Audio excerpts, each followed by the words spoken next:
Welcome back, friends. My name is Shannon, and this is Floral City, the real old Florida. Today we have two wonderful businesses in store for you. One of them is the Hay Barn in Floral City. It's owned by a local lady, and she and her husband and her kids help to run it. And then we also have Pudgy's Hot Dogs in Floral City. It is a staple here in Floral City. Everybody eats there, everybody loves it. Anybody who knows anybody in Floral City has heard of Pudgy's. And so we're gonna give you a little treat today, and we're gonna get a treat too, and we're gonna get to have some of that food.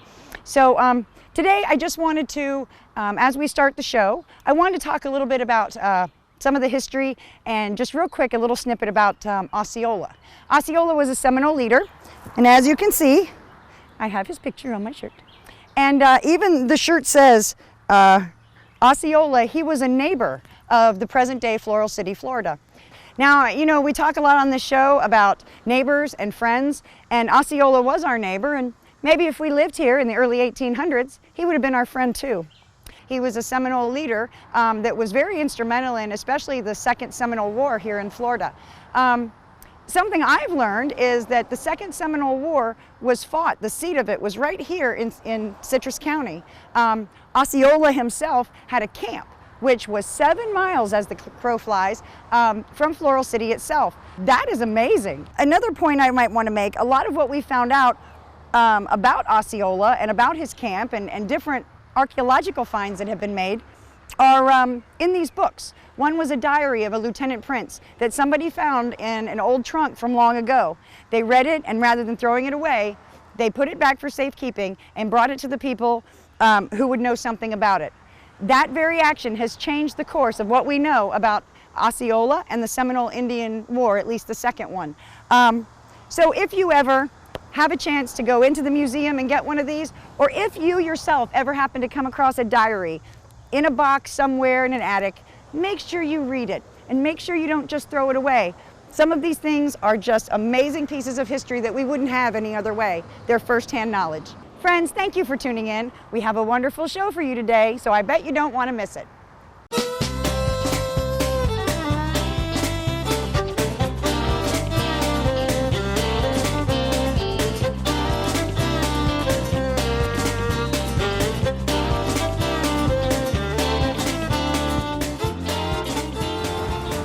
Hey guys, how you doing? Hey Shannon, what's up, kiddo? Hey, nothing. I'm really hungry today. What do you got for me? You got that big apple thing? I got your big apple. Yeah.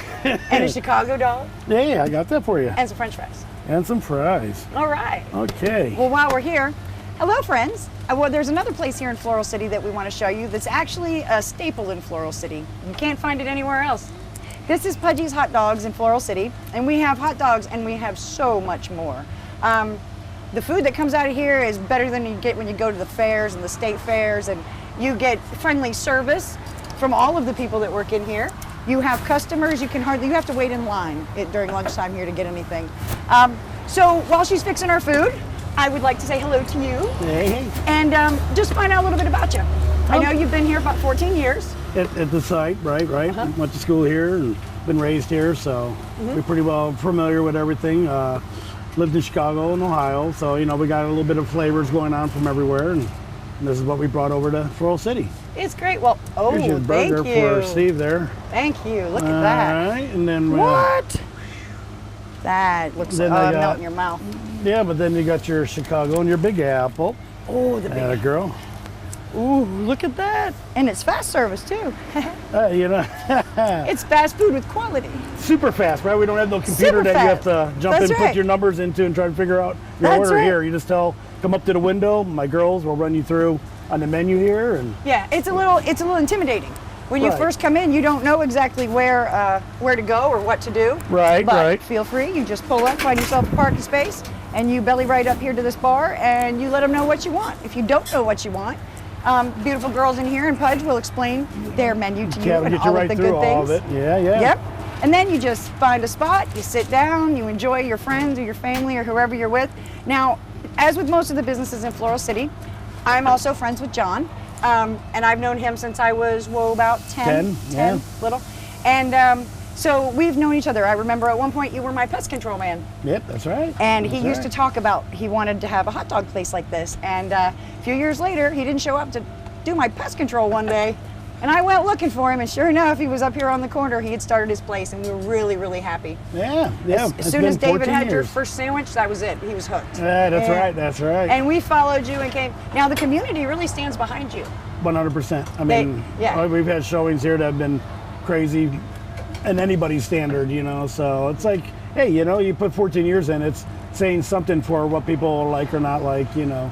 It's quality. I mean, everything you get here is made by them, is done by them, it's done daily. And, you know, it's just a great place. Like I said, it's a great place to eat. It's a great place to connect with your friends. Don't be scared the way we look. We know we look scary, but that's part of our game, you know? Right. We didn't spend $1 trillion on a building. Everybody else. I'm here just to try to give some food at a reasonable cost that's quality stuff. Right. You know, we consider ourselves the Carrabba of hot dog stands. You know what I mean? I really, we make our own chili powder. Everything we do, we try to make sure that it's, at the end, it's the result that comes out this little window, not the building that we're getting it out of, you know, I mean. And you've taken, the way you'd want to get it. Exactly, yeah. And that's just the thing. Like I've said before, the business people here aren't just business owners. They're friends. They're actual, hey, they come from Ireland here. They come from Oregon here. They come from every parts of the country. I got T-shirts that are all over the world. I've taken them myself quite a few to Ohio. I would have never known in 14 years that this is what was going to come out of Pudgy's, you know. Yeah. Well, and people do. They look at it, and you brought up a good point. They look at it and they think, oh, that's just a raunchy little hot dog place. It's not clean. But well, let me tell you something. These hot dog places and these places like this, they have more restrictions, and they have to be even cleaner. Hey, I got to do all the rules the big boys do. I mean, and then some, and then some. So let me tell you what. Hot dogs this is it's very clean. It's wonderful, and that's just a byproduct of the amazing food that you have here. All I can suggest is putting a camcorder on your dashboard when you bring friends over that have never been here for the first time. That way you can play back at their faces when they see it, but then watch them when they do the food, and they'll be regulars. That's how it happens, you know. But it's priceless to watch their face. You watch them walk in like little kids that are scared, and you watch them walk out. I see many drive in like, oh, what do we do, Myrtle? They're watching us. We I can't turn around there. And they can't wait to do it to somebody else. I love it, but then they can't wait to do it to somebody else. That's right. So we do pretty good. Like I said, it's once you get over the initial fear of getting through the window and come in and do the order and knowing how to do here. But, we're very simple. We work with a lot of things. This ain't breakfast. This is going to be one of those things where when you wake up in the mood for Pudgy's, that's what you're going to need. And and it's hopefully we can take care of you. It's not a diet place. We don't have salads. We don't have lettuce and smoothies, which I wish I did. But we don't cuss at your house. So everything here is just like I said. It's basic, top of the round, all over the country. I brought it to one spot. Our West Virginia slaw dog. Oh, that one's amazing. That's. I got Carolinas. People that argue with West Virginia here that's their hot dog, but meanwhile, it's the same thing, Well, it's cool. It's an eclectic mixture, like you said, of all your experiences and other I carry 5 different brands of hot dogs. I carry Sabrettes for my New Yorkers, Vienna beef and Red Hots for my Chicago. I got Hatfields for my old Michiganers and Ohioers, and Pennsylvanians. Sabrettes for my, like I said, everybody has their own little. At Footlongs, our Duck Deli, which is a really good brand of footlongs that we use. They're not no skinny little weenie that you're going to be unsatisfied when you get done with it. No, this will make you happy. Our buns are steamed, So, like I said, for a little shoe box, we try to punch out as much as we can here, to make everybody get a good meal without paying the arm and a leg. Oh my. Makes your tongue want to slap your brains out.